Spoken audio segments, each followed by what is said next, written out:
Now, conservation of plants and animals, chapter number 7, on page number 76 of your book. Now, in class 7th, we have learned that there are different types of plants, animals and microorganisms in a forest. Forest chapter में हमने study किया था कि plants, animals और micro organisms अलग अलग types के ये प्रेजेंट होते हैं, अलग अलग डिपेंड ऑन द रीजन्स. ठीक है.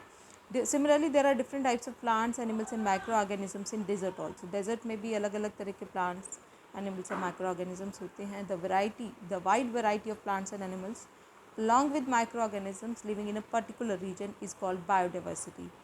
तो जो वाइड वेराइटी प्लांट्स की प्रेजेंट है in specific region, plants, animals and micro organisms किसी एक पर्टिकुलर रीजन में जो लिव करते हैं, इनको हम बायोडाइवर्सिटी बोलते हैं. In other words, biodiversity show the richness of the species, कि किसी एरिया में कितने स्पीशीज़ हैं,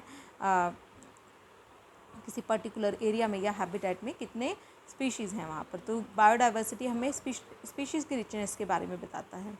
the biodiversity of a desert, a grassland and a rain forest is a very different from one another. जो biodiversity है desert की, grassland की, rain forest की, ये एक दूसरे से बिल्कुल डिफरेंट होती है. About 10 million species of organisms, microorganisms, plants and animals are estimated to inhabit the earth.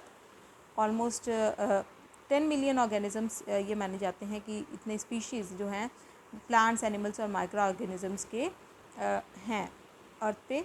But actually हमें अभी तक सिर्फ 1 और 2 मिलियंस का ही पता है. But we actually know only 1 और 2 millions of them. The part of the earth in which organisms exist और support life is called biosphere. तो वो पार्ट अर्थ का जिसमें ऑर्गेनिज़म एग्जिस्ट करते हैं, लाइफ को सपोर्ट करते हैं, उस पार्ट को हम बोलते हैं biosphere. In this chapter we will learn about the causes of loss of biodiversity. इसमें हम डिस्कस करेंगे लॉस ऑफ बायोडाइवर्सिटी के causes and consequences of destroying the biodiversity. Effects हम स्टडी करेंगे कि बायोडाइवर्सिटी को अगर हम डिस्ट्रॉय करते हैं तो उसके क्या इफ़ेक्ट्स हैं, and steps being taken to conserve it, और हम क्या स्टेप्स ले सकते हैं जिससे कि हम इसे कंजर्व कर सके बायोडाइवर्सिटी को. So let us learn about some of the terms associated with biodiversity. तो बायोडाइवर्सिटी से जो टर्म्स रिलेटेड हैं उनको हम स्टडी करते हैं. स्पीशी हम किसे बोलते हैं? Species refer to a group of organisms, plant या एनिमल का एक ग्रुप जिनमें कॉमन कैरेक्टरिस्टिक्स हो और जिनको हम इंटरब्रीड करा सकते हैं. ठीक है. तो उस ग्रुप को हम स्पीशी बोलते हैं.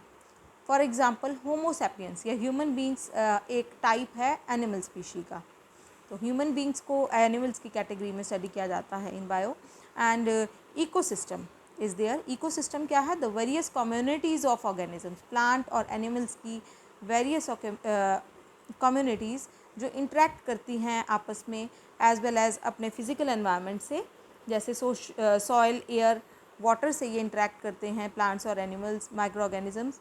तो it forms ecosystem. For example जो ग्रीन प्लांट है ये सॉइल के साथ इंटरेक्ट करता है मिनरल और वाटर लेने के लिए, एयर के साथ इंटरेक्ट करता है कार्बन डाइऑक्साइड को इनटेक करने के लिए और फोटोसिंथेसिस की प्रोसेस को कंप्लीट करने के लिए. So an ecosystem is made up of plants, animals and micro organisms. That means इसमें बायोडाइवर्सिटी भी आ जाएगी इकोसिस्टम में, अलॉन्ग विद अबायोटिक कंपोनेंट्स. ठीक है. नॉन लिविंग कंपोनेंट्स भी इसमें आ जाएंगे. क्लाइमेट कैसा है एरिया का, सॉइल कैसी है वहाँ की, वाटर अवेलेबिलिटी क्या है, रेनफॉल कितनी होती है. तो ये सारी चीज़ें कॉन्स्टिट्यूट करती हैं इकोसिस्टम को. It is the relationship between a biotic community and an abiotic environment. तो ये एक रिलेशनशिप है इकोसिस्टम बायोटिक और अबायोटिक एनवायरनमेंट के बीच में. And the examples of ecosystem are a forest, desert, mountain, pond and a river. Now third type of term is habitat. जो natural environment होता है जिसमें कोई प्लांट या एनिमल स्पीशी लिव करता है, रिप्रोड्यूस करता है, उसको हम हैबिटेट बोलते हैं. So the natural environment of a plant और animal species where it lives and reproduces is called its habitat. Now let us discuss importance of biodiversity. Biodiversity includes a huge variety of plants and animals that live in a natural habitat and depend upon one another. तो biodiversity में बहुत ज़्यादा variety होती है